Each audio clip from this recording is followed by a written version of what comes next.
கவனிங்க. அந்த எஜமானனுக்கு சில அடிமைகள் தேவைப்பட்ட நேரத்துல அடிமைகளை விற்கிற மார்க்கெட்டுக்கு போனான். அங்கே சில அடிமைகள் மார்க்கெட்டிலே விற்கப்பட்டு கொண்டிருந்தார்கள். அப்போது தான் சென்று தனக்கு தேவை என்று நினைத்த ஒரு அடிமையை இந்த ஆள் வாங்கிக் கொண்டார். அந்த அடிமை ஒரு சிறியவன், வாலிபன். அப்படி அவனை வாங்கிக் கொண்டு வந்து விட்டார்.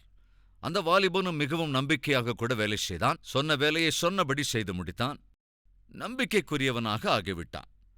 அதற்கு பிறகு அதே எஜமானனுக்கு இன்னும் சில அடிமைகள் தேவைப்பட்டார்கள். எனவே இந்த சிறுவனை, இந்த வாலிபனை அழைத்து கொண்டு அதே மார்க்கெட்டுக்கு சென்றார். அங்கே போய் ஒரு 3 அடிமைகளை செலக்ட் பண்ணார், வாங்கிக் கொண்டார். அந்த 3 பேரையும் செலக்ட் பண்ணி வாங்கிக் கொண்டு வருகிற வேளையில இந்த வாலிபன் அந்த எஜமானனை பார்த்து, ஐயா ஐயா, நீங்க 3 அடிமைகளை வாங்கியிருக்கீங்க, பக்கத்துல இன்னொரு பெரியவர் உட்கார்ந்து இருந்தார் இல்லையா, அவரை கூட நம்ம வாங்கிக்கலையா அப்படின்னு சொன்னார். டே, அந்த பெரியவர் எதுக்குடா நமக்கு? இன்னைக்கோ நாளைக்கோ சாகர மாதிரி இருக்காரு, அவ்வளோ பலவீனமா இருக்காரு. அந்த பெரியவரை நாம வாங்கிட்டு போனா அவர் நமக்கு வேலை செய்ய மாட்டார், நாம தான் அவருக்கு வேலை செய்யணும். கிளம்பு, நட என்ன போது. அந்த வாலிபன், ஐயே ஒரு நிமிஷம், ஒரே ஒரு நிமிஷம், என் வாழ்க்கையில் உங்ககிட்ட நான் எதையுமே கேட்டதில்ல, முதல் தடவையா கேட்குறேன். இந்த 4வது ஆளை கூட நம்ம வாங்கிட்டு போயிடலாம் ஐயா. நான் தான் சொல்றேனேடா, அவர் வயசானவர், செத்து போற மாதிரி பலவீனமா இருக்காரு, அவர் காத்தடிச்சாலே இல்லை பறந்து போற மாதிரி இருக்காரு, அவரை வாங்கிட்டு போய் நமக்கு என்னடா பிரயோஜனம்? ஒருவேளை அப்படியே வாங்கிட்டு போனா அவர் செய்யற வேலையெல்லாம் நீ தான் செய்ய வேண்டியிருக்கும். ஐயா, தேவைப்பட்டா நானே கூட ஒரு வேலையும் செஞ்சிடறேன், தயவுசெய்து நான் கேட்டதை மறுக்காதீங்க, அவரையும் நம்ம வாங்கிட்டு போகலையா. எதுக்கு இந்த வாலிபன் இப்படி தவிக்கிறான் அப்படிங்கிறது புரியாம, சரி நம்பிக்கைக்குரியவன் அப்படிங்கிறதுனால சரி சரி நீ இவ்வளவு கேட்கறதுனால நான் வாங்கிக்கிறேன், ஆனா அந்த ஆள் அவர் வேலை செய்யல, நீ தான் அவர் வேலையும் சேர்த்து செய்யணும், புரியுதா? கண்டிப்பா ஐயா, கண்டிப்பா அவர் வேலையை நான் செஞ்சிடறேன். சரி வாங்கிக்கலாம். வாங்கி கொண்டார்கள். அவரை வாங்கிட்டு வந்ததுக்கப்புறம் எஜமானன் சொன்ன மாதிரியே 1 வாரத்தில் அவர் படுக்கையில் படுத்துட்டார். வியாதி வந்து படுத்த படுக்கை ஆயிட்டார். இந்த வாலிபன் படுக்கையில விழுந்து விட்ட அந்த அடிமைக்கு எல்லா விதமான பணிவிடைகளையும் செய்கிறான். போய் பிரேக்ஃபாஸ்ட் எல்லாம் கொடுப்பான். ஒருவேளை அந்த பிரேக்ஃபாஸ்ட் போலன்னா தனக்கு கொடுத்த பிரேக்ஃபாஸ்டையும் கொடுத்துருவான். மத்தியானம் சாப்பாடு இவன் தான் கொண்டு போய் கொடுப்பான். அது ஒருவேளை போதலைன்னா தன்னுடைய லஞ்சிலிருந்து அவருக்கு எடுத்து ஊட்டி விட்டுடுவான். அந்த பெரிய மனிதர் அந்த ஆரோக்கிய குறைவினாலே படுக்கையெல்லாம் அசிங்கம் பண்ணிட்டு அந்த அடுக்க கூட இவனே எல்லாத்தையும் சரி பண்ணிடுவான். அவருக்கு குளிச்சு கூட விட்டுடுவான். சாயங்காலமும் அதே போல டைமுக்கு அவரால் சாப்பிட முடியலன்னா இவன் தான் போயெல்லாம் சாப்பாடெல்லாம் கொடுத்துருவான். இது எல்லாத்தையுமே அங்கிருந்த மற்ற அடிமைகள் கண்டுபிடித்து விட்டார்கள். பார்த்துட்டாங்க, புரிஞ்சுக்கவும் செஞ்சுட்டாங்க. எஜமானிடத்துல வந்து உடனே சொல்லிட்டாங்க, ஐயா நீங்க நம்புனீங்களே, என்னமோ பெருசா நம்பிக்கைக்குரியவன் அப்படின்னு சொன்னீங்களே, அவன் உங்களை அனாவசியமா கவுத்துட்டான், உங்களை ஏமாத்திட்டான்யா. அவன் என்ன ஏமாத்துறதா? என்ன நடந்தது? இன்னொரு அடிமையா வாங்குங்க வாங்குங்க வாங்குங்க அப்படின்னு உங்களை வாங்க வச்சான் இல்லையா அன்னைக்கு? ஆமா, வாங்க வச்சான். அந்த ஆள் யார் தெரியுமாயா? யாரு? அந்த பையனோட அப்பந்தான், அந்த பையனோட தகப்பந்தான். அந்த விஷயத்தை உங்ககிட்ட சொல்லாம, ஆனா உங்களாலேயே தன்னுடைய தகப்பனையும் வாங்க வச்சான். இப்ப நேர்த்தியா அந்த ஆள் அவன் தான் பார்த்துக்கிட்டு இருக்கான். காலையில மத்தியானம் நைட்டு நீட்டா உட்கார வச்சு இவன் தான் சாப்பாடெல்லாம் ஊட்டி விட்டுக்கிட்டு இருக்கான்.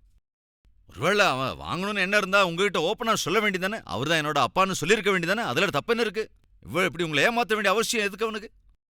அந்த எஜமானனால தாங்க முடியல. உடனே அந்த பையனை வர வச்சு நிற்க வச்சு பயங்கரமா திட்டி விட்டுட்டாரு. ஏண்டா என்ன இப்படி ஏமாத்திருக்க? அந்த ஆளு உன் அப்பான்னு எனக்கு ஏன் சொல்லல அப்படின்னு பயங்கரமா கத்துறாரு. அப்போ அந்த வாலிபனும், ஐயா உண்மையா அவர் எனக்கு அப்பாவா இருந்ததா நான் சொல்லியிருப்பேன் இல்லையா, அவர் தான் எங்க அப்பான்னு. இன்னும் எதுக்குடா பொய் மேல பொய் சொல்லிக்கிட்டே இருக்க? அந்த ஆளு மட்டும் உன் அப்பா இல்லைன்னா நீ எதுக்கு பிரேக்ஃபாஸ்ட் கொடுக்குற? நீ எதுக்கு அவரை குளிப்பாட்டி விடுற? நீ எதுக்கு அவருக்கு சோறெல்லாம் ஊட்டி விடுற? உங்க அப்பா இல்லைன்னா? ஐயா அவர் எங்க அப்பா இல்லைங்க. ஒருவேளை உங்க அப்பா இல்லைன்னா உனக்கு மாமாவோ இல்ல பெரியப்பாவோ யாரோ தான் அவரு. அவர் எனக்கு மாமாவும் இல்லை பெரியப்பாவும் இல்லைங்க. அப்போ உன் சொந்தக்காரரா இருப்பாரு. உண்மை என் சொந்தக்காரரும் இல்லைங்க, அப்படின்னா உங்க ஊரை சேர்ந்தவரா இருப்பாரு. கையெடுத்து கும்பிடுறேன். அவருக்கும் எனக்கும் எந்த உறவும் இல்லையா, எந்த சம்பந்தமும் இல்லை, எந்த சொந்தமும் இல்லை, எந்த உறவும் இல்லை, எந்த சம்பந்தமும் இல்லைன்னா எதுக்குடா நீ அவருக்கு எல்லா வேலையும் பாக்குற? ஆனா அதுக்கு பின்னால ஒரு முக்கியமான காரணம் இருக்கு. என்ன காரணம் அது? எங்க அம்மாவுக்கு அப்பாவுக்கு நான் ஒரே ஒரு பிள்ளையா, அவ்வளவு செல்லமா என்ன வளர்த்தாங்க. என்னை வளர்த்து பெரிய ஆளாக்கி நல்ல கல்வியை கொடுத்து ஒரு நல்ல இடத்துல சேர்க்கணும் அப்படின்னு அவங்க கனவா இருந்ததுயா. அப்ப நான் ஸ்கூல்ல படிச்சுக்கிட்டு இருந்த நாட்கள்ல ஒரு நாள் ஸ்கூல்ல இருந்து நான் சாயங்காலம் வெளியே வரும்போது ஒரு துன்மார்க்க என்னை கிட்னாப் பண்ணிட்டாயா. கிட்னாப் பண்ணதோட அதை தொடர்ந்து அந்த ஆளு என்ன அடிமையா வித்து போட்டுட்டான்யா. அப்பத்திலிருந்து இப்ப வரைக்கும் எங்க அம்மாவை பார்க்கல, என் அப்பாவை நான் பார்க்கல. அவங்க என்ன ஆனாங்கன்னு கூட எனக்கு தெரியாது. சரிடா, அந்த ஸ்டோரிக்கும் இந்த ஆளுக்கும் என்ன சம்பந்தம்? இவரு வேற யாரோ இல்லைங்கய்யா. என்ன எங்க அம்மாவை விட்டு அப்பாவை விட்டு பிரிச்சு என்னை கிட்னாப் பண்ணி அடிமையாக என்னை விற்று போட்டு அந்த துன்மார்க்கன் தான் இந்த ஆளுயா.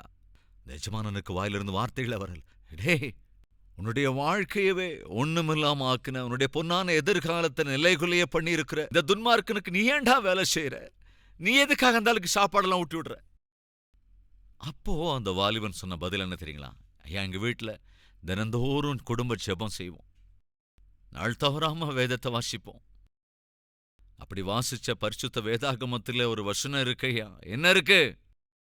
உன் சத்துருவை நீ நேசி, அவன் பசியாயிருக்கும் போது அவனுக்கு போஜனம் கொடு அப்படின்னு எங்க பைபிள்ல இருக்கையா. எப்போ நான் என்னுடைய சத்துருவை பலவீனனாக வியாதியஸ்தனாக பார்த்தேனோ அப்ப அந்த பைபிள் வசனம் ஞாபகத்துக்கு வந்தது. ஏதோ ஒரு விதத்துல ஆண்டவருடைய உண்மையான அன்பை காமிக்கணுங்கிற ஆசையோடதாயா அவருக்கு எல்லா பணிவிடைகளையும் நான் செய்யறேன். இந்த வார்த்தையை சொன்ன உடனே அந்த எஜமானனுக்கு ஒண்ணுமே புரியல, தடுமாறிட்டார். உன்னுடைய வாழ்க்கையை அழித்த ஒருவனுக்கு இவ்வளவு அன்பை நீ காட்டுகிறாய் என்றால் நீ நம்புகிற ஆண்டவர் சாதாரணமானவர் அல்ல, சாமானியர் அல்ல அவர் என்று சொல்லி அந்த எஜமானன் தேவனை நம்ப ஆரம்பித்தார். அநேகருக்கு கவனிங்க, வாழ்க்கையை சரி செய்யக்கூடிய தேவனை அறிமுகம் செய்வேன் என்று இன்று ஒரு முடிவெடுத்துக் கொள்ளலாமா?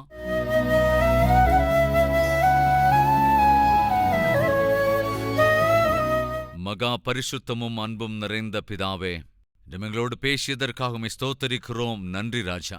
விதைக்கப்பட்ட இந்த வார்த்தைகள் பலுகி பெருகி ஒவ்வொருவருடைய வாழ்க்கையும் ஆசீர்வதிக்கப்பட்டு அதேபோல சத்துருக்களையும் நேசிக்கிற மனதை அருளி செய்யும்படி ஜெபிக்கிறோம் அப்பா. எங்கள் ஒவ்வொருவருக்கும் எங்கள் சத்துருக்களை நேசிக்கிற மனப்பக்குவத்தை அருளுங்க. உம்முடைய சன்னதிக்கு வழிநடத்துகிற கிருபை அருளி எங்களுக்குள் இருக்கின்ற சுவிசேஷ சத்தியத்தை இந்த உலகத்திற்கு அறிவிக்கிற பாக்கியத்தை அருள வேண்டும் என்று இயேசு கிறிஸ்துவின் நாமத்தில் வேண்டிக் கொள்கிறோம் பிதாவே. ஆமென். டியர் ஃப்ரெண்ட்ஸ், சுருக்கமான இந்த செய்தி உங்களுக்கு பிடித்திருக்கும் என்றால் லைக் செய்யுங்கள், சப்ஸ்கிரைப் செய்யுங்கள், ஷேர் செய்யுங்கள். இந்த செய்தியின் மூலமாக எப்படி ஆசீர்வதிக்கப்பட்டீர்கள் அதையும் எழுதுங்கள். தேவனுக்கு சித்தமானால் மறுபடியும் சந்திக்கலாம். விடைபெறுகிறேன். ஷாலோம்.